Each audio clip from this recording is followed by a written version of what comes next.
बिस्मिल्लाहिर्रहमानिर्रहीम। Dear students, अस्सलाम वालेकुम। आज के इस लेक्चर में हम एंड ऑफ टर्म के आंसर द क्वेश्चन डिस्कस करने जा रहे हैं।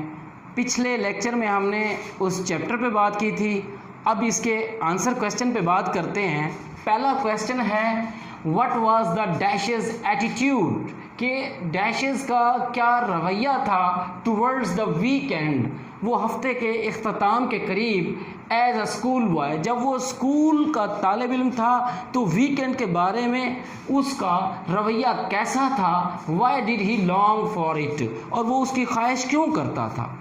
जैसा कि चैप्टर में बयान हो चुका है कि वो एक इंटेलिजेंट स्टूडेंट था, स्कूल के जो वर्क होता था उसमें दिलचस्पी लेता था, अच्छे तरीके से करता था, लेकिन कंटिन्यूअस लेबर जो थी स्कूल की और उसके बाद होमवर्क और स्कूल के अंदर कंपटीशन का जो माहौल था, ये पॉइंट उसके आसाब पे, नर्व पे भारी पड़ते थे और वो इनको अपने आसाब पे बोझ महसूस करता था।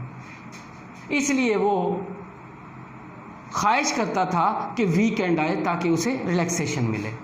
नेक्स्ट क्वेश्चन है what was his general view of school life.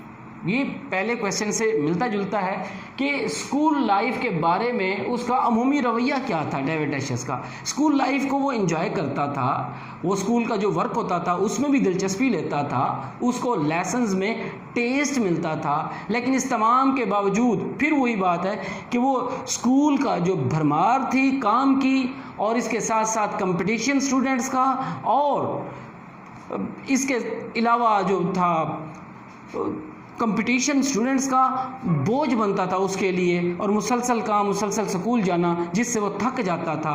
इसलिए वो चाहता था कि उसे रिलैक्सेशन मिले, वीकेंड आए या किसी और किस्म की छुट्टियां आए। नेक्स्ट क्वेश्चन है कि he liked holidays for freedom, freedom from what. Holidays तमाम बच्चे पसंद करते हैं, आप भी बचपन में स्टूडेंट लाइफ गुजार चुके हैं, आपको भी मज़ा आता था। डेविड डैशेस को भी ऐसे ही, हमें भी ऐसे ही मज़ा आता था कि छुट्टियां होनी चाहिए, कि वो छुट्टियों में क्या होता था, फॉर फ्रीडम, जो कि आज़ादी मिल जाती है, इस वजह से वो उसको एंजॉय करता था। लेकिन फ्रीडम किस चीज़ से? Freedom for continuous school work, continuous labour and the competition between the students, ये पहलू थे जिनसे वो आज़ादी चाहता था। नेक्स्ट क्वेश्चन है कि how did he spend his summer holidays. Summer holidays जिसको वो मिथिकल भी कहता है, कि ऐसा लगता था जैसे उनका कोई हकीकत में वजूद ना हो, लेकिन फिर भी वो इसके लिए परमानेंट फेलिसिटी, इंटेंस हैप्पीनेस का ज़रिया बनती थी, और वो सारा साल इन्हीं समर हॉलीडेज़ की इंतज़ार किया करता था, और ये समर हॉलीडेज़ जो है अपने गांव में गुजारता था। क्वेश्चन नंबर 5 है कि wishes don't come true in this life, के ख्वाहिशात इस ज़िंदगी में पूरी नहीं होती। राइट्स डैशेस, डैशेस ने ये बात लिखी है, वो जानता था।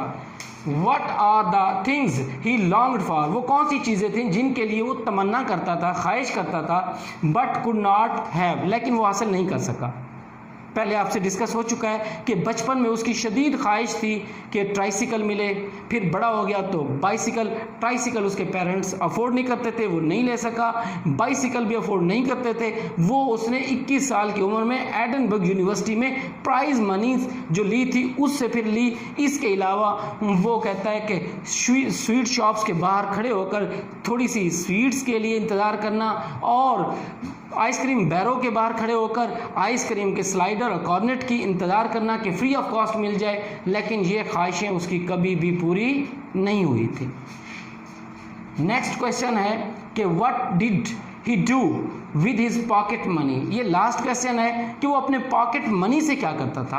आपको फाइनेंशियल उसके सर्कमस्टेंसेस सारे डिस्कस किए जा चुके हैं कि वो पुअर फैमिली से ताल्लुक़ रखता था, और उनको जो डेविड डैशेस को, उसके भाई लायनल को और उनकी सिस्टर सिल्विया को जो पॉकेट मनी मिलती थी, वीक पॉकेट मनी, वो भी उन्हें मनी बॉक्सेस में डालनी पड़ती थी, और वो अपनी मर्ज़ी के मुताबिक उसको मटेरियलाइज नहीं कर सकते थे, यूज़ नहीं कर सकते थे, चूँकि हालात बहुत कमज़ोर थे, वो गरीब थे, इस वजह से। ये थे इनके आंसर के क्वेश्चन जो मैंने इन डिटेल आपको समझाने की, आसान तरीन लफ्ज़ों में समझाने की कोशिश की है। उम्मीद है कि आप लोगों को समझ आई होगी। अगले लेक्चर तक के लिए इजाज़त। अल्लाह हाफिज़।